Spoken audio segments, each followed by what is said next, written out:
Movie की start में हमें दिखाया जाता है आज से हजारों साल पहले इस धरती पे राक्षस रहते थे जिन्हें टाइटन कहा जाता था और वो इंसानों को मार के उन्हें खा जाते थे। धीरे धीरे करके इंसानों की आबादी घटती जा रही थी और तभी बचे हुए इंसानों ने मिलकर टाइटन से भी बड़ी दीवार बनाई ताकि वो लोग टाइटन से अपनी जान बचा सके। वो लोग एक साथ 2 दीवारें बनाए ताकि डबल प्रोटेक्शन रहे। दीवार के बाहर के इलाके को आउटर डिस्ट्रिक्ट कहा और अंदर वाले इलाके को इंटर डिस्ट्रिक्ट कहा और वो लोग दीवारों के अंदर अपनी जिंदगी शांति से जीने लगे और इसमें कोई गारंटी नहीं थी कि टाइटन दीवारों को तोड़कर अंदर नहीं आ पाएंगे। और आज 100 साल बाद भी लोग टाइटन्स के ही डर में जी रहे हैं। अब आगे हमें इस मूवी का मेन कैरेक्टर एरन दिखाया जाता है जो कि उस दीवार के अंदर रहता था। एरन दीवारों के उस पार जाने का सपना देखता है और सोचता है कि न जाने इन दीवारों के उस पार कितनी कीमती चीजें होंगी। एरन एक दिन अपने 2 दोस्तों के साथ जिनका नाम आर्मिन और मिकासा होता है उनके साथ दीवार के उस पार जाने की प्लानिंग करता है और फिर वो आर्मिन और मिकासा के साथ दीवारों के उस पार जाता है। और जब वो तीनों दीवार के पास पहुंचते हैं तब दीवार की साइज देखकर तीनों चौंक जाते हैं। तभी अरविंद और मिकासा कहते हैं क्या पता अभी भी टाइटन जिंदा हो और इस दीवार की उस तरफ बैठे हो। लेकिन एरन कहता है कि 100 साल हो चुके हैं, इन्हें तब से कोई भी देखा नहीं है और खाने के लिए कोई भी इंसान नहीं है, इसलिए शायद वो मर गए होंगे। थोड़ी देर बाद बॉर्डर कितने करीब होने की वजह से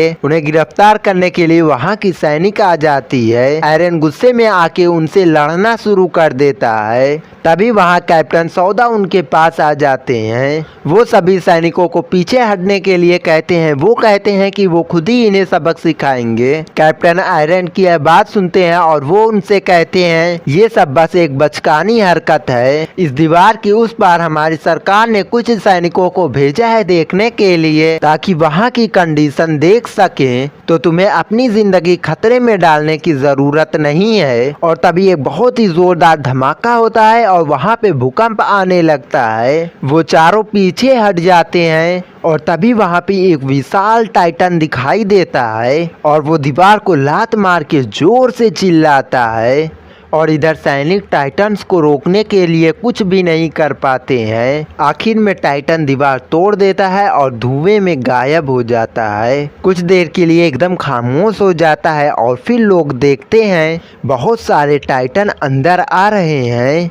सैनिक राक्षसों के ऊपर तोप से हमला करते हैं जो कि उन्हें बिल्कुल भी नुकसान नहीं पहुंचाते हैं क्योंकि टाइटन अपने चोट को बहुत ही तेजी से हील कर रहे थे। जल्द ही टाइटन उनके पास पहुंच जाते हैं और उन्हें एक एक करके निगलना शुरू कर देते हैं। एक सिपाही वहीं पे आत्महत्या कर लेता है क्योंकि उसे टाइटन के हाथों नहीं मरना था। सब अपनी जान बचा के इधर उधर भागने लगते हैं और टाइटन सभी घर को तबाह कर देते हैं। आर्मिन भीड़ में खो जाता है जबकि आर्यन और मिकासा चर्च की ओर भागते हैं जहाँ पे लोग छुपने के लिए जा रहे थे। और तभी मिकासा एक छोटे से बच्चे को देखती है और उसे बचाने के लिए चली जाती है और इस टाइम वो एरन से अलग हो जाती है। चर्च के अंदर एरन घसीटा जाता है और लोग चर्च के गेट को बंद कर देते हैं और किसी को अंदर नहीं आने देते हैं। एरन चर्च की गेट से अपनी दोस्त मिकासा को देखता है। उसे एक फीमेल टाइटन अपनी दांत दिखाती है। मिकासा अब समझ जाती है कि अब वो बच नहीं पाएगी, इसलिए वो अपना सर नीचे कर लेती है। तभी एक जोरदार धमाका चर्च के अंदर सभी लोगों को पीछे ढकेल देता है।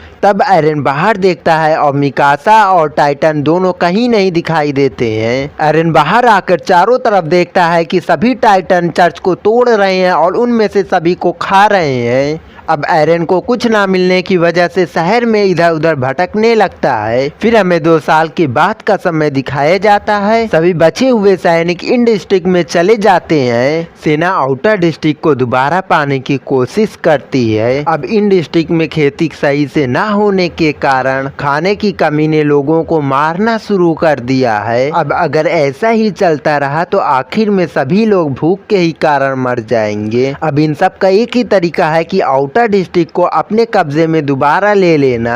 आर्मी के डायरेक्टर जनरल का नाम मिस्टर कुमर था। वो हेंज नाम की एक लड़की को मंच पे बुलाते हैं। हेंज सेना में वेपन की लीडर है। हेंज सबको एक डिवाइस दिखाती है और बताती है इससे उन्हें टाइटन से लड़ने में मदद मिलेगी, लेकिन गलती से ही डिवाइस से अपने ही लोगों पे हमला कर देती है। फिर हम एरन और अरविंद को देखते हैं जो कि 2 साल पहले हुए हमले में बच गए हैं और अब दोनों ने आर्मी को ज्वाइन कर लिया है।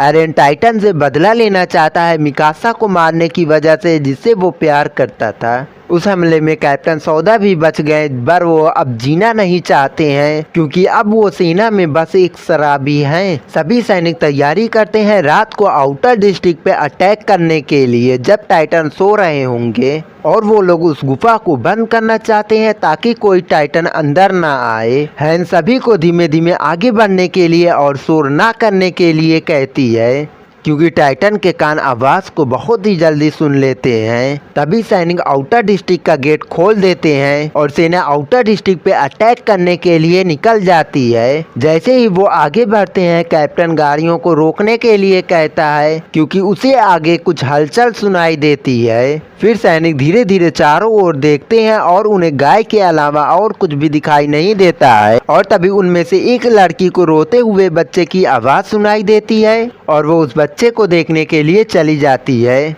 तभी एरन भी उसका पीछा करने लगता है और दोनों टूटी फूटी बिल्डिंग में पहुंच जाते हैं, और तभी याना के शरीर पर मुंह की लार गिरती है। एक टाइटन बच्चे को इंसान को खाते हुए देखकर घबरा जाते हैं। बच्चा दोनों के सामने गिर जाता है और रोने लगता है। वो डर के मारे बाहर जाने लगते हैं और इधर सैनिक शोर के मारे घबरा जाते हैं। अचानक एक विशाल हाथ निकलता है और कप्तान को पकड़ के खा जाता है। अब टाइटन जाग चुके हैं और ये लोग एक बड़ी मुसीबत में फंस गए हैं, और इधर ये लोग सैनिकों की तरफ भागते हैं। एक विशाल राक्षस इनका पीछा करता है। वो सभी गाड़ियों में बैठकर भागने लगते हैं, लेकिन कमांडर खतरे को भांप लेता है और हथियारों को लेकर भाग जाता है। ट्रक के अंदर से हैंस सभी लोगों को एक सेफ जगह पे आने के लिए कहती है। फिर रेजिमेंट के कैप्टन सिम आते हैं और अपने ODMG डिवाइस से एक टाइटन के पीछे गर्दन पे वार करते हैं और उसे वहीं पे मार देते हैं, जिसके बाद वो धूल में बदल जाता है।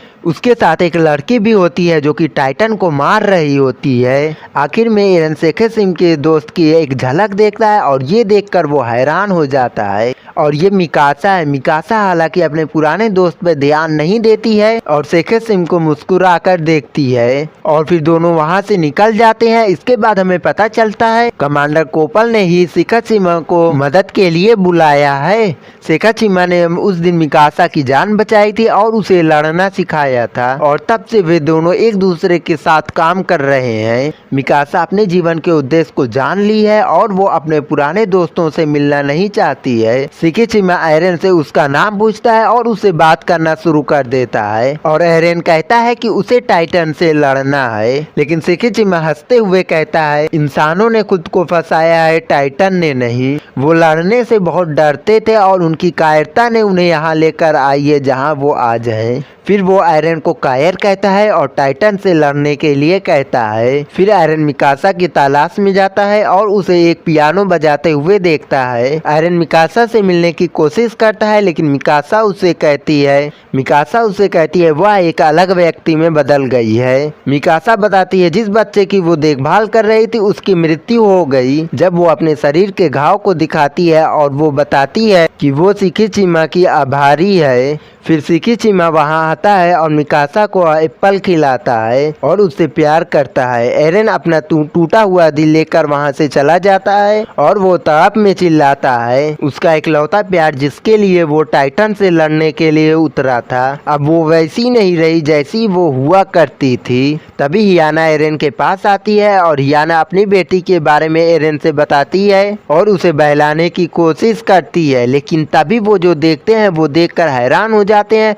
वो देखते हैं एक विशाल आंख उन्हें देख रही होती है। वो अचानक से एना को अपने मुंह से घसीट लेती है और तभी बहुत सारे टाइटन बिल्डिंग के पास पहुंच गए, और इधर सिमा और मिकासा और बाकी सैनिकों ने ये सब मिलकर टाइटन से लड़ने लगे। सिमा और मिकासा सभी टाइटन को मार देते हैं, लेकिन उनमें से कुछ सैनिक घायल भी हो जाते हैं। फिर हम देखते हैं एक आदमी एक ट्रक को लेकर भागने की कोशिश करता है, लेकिन एक औरत उस ट्रक पे बैठकर उस ट्रक को ड्राइव करते हुए टाइटन की तरफ जाती है। अब वो ऐसा इसलिए करती है क्योंकि उसमें बॉम्ब रहता है और उस टाइटन ने उसके बच्चे को मार दिया था, इसलिए वो गुस्से में जाती है। अब जैसे ही वो टाइटन्स के पास पहुंचती है, वहाँ पे बहुत जोरदार ब्लास्ट होता है और इधर एरन अभी तक एक भी टाइटन्स को मारने में कामयाब नहीं हुआ है। वो सेकेचिमा की बात को सोचता है और फिर उन पे हमला कर देता है। वो अपनी तलवार से पहले टाइटन की गर्दन काट देता है और उसे मार देता है।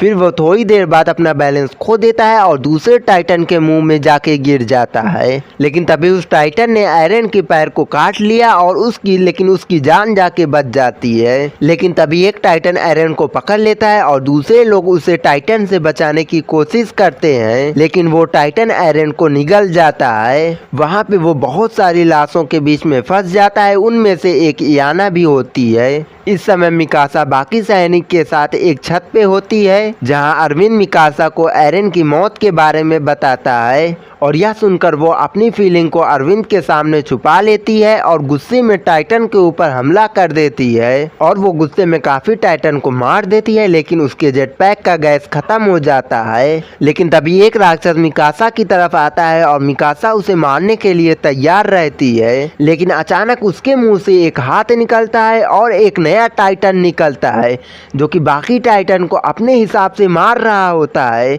और ये सब देखकर बाकी सभी लोग हैरान हो जाते हैं, लेकिन मिकासा समझ जाती है कि ये एरन ही है। उन सभी को विश्वास हो जाता है कि नया टाइटन वास्तव में एरन ही है। सभी टाइटन को मारने के बाद नया टाइटन बिल्डिंग के पास आता है और ऐसा लगता है कि एरन भूल गया है कि वो कौन है। वहाँ पे बाकी सभी लोग डरने लगते हैं, लेकिन मिकासा को नहीं डर लगता है। वो टाइटन मिकासा को अपने हाथ में पकड़ लेता है और मिकासा को देखते ही वो अपनी याददाश्त को वापस पाने लगता है और वो नीचे गिर जाता है और बाकी टाइटन की तरह धुएं में उड़ने लगता है। लेकिन तभी मिकासा उसकी गर्दन को काट देती है, जिसके बाद उसके शरीर से एरन बाहर निकल जाता है। लेकिन हैरानी की बात ये होती है कि उसका पैर ठीक हो जाता है। और इसी के साथ ये मूवी यहीं पे एंड हो जाती है। और अगर वीडियो पसंद आए तो वीडियो को लाइक कर देना और चैनल को सब्सक्राइब कर लेना।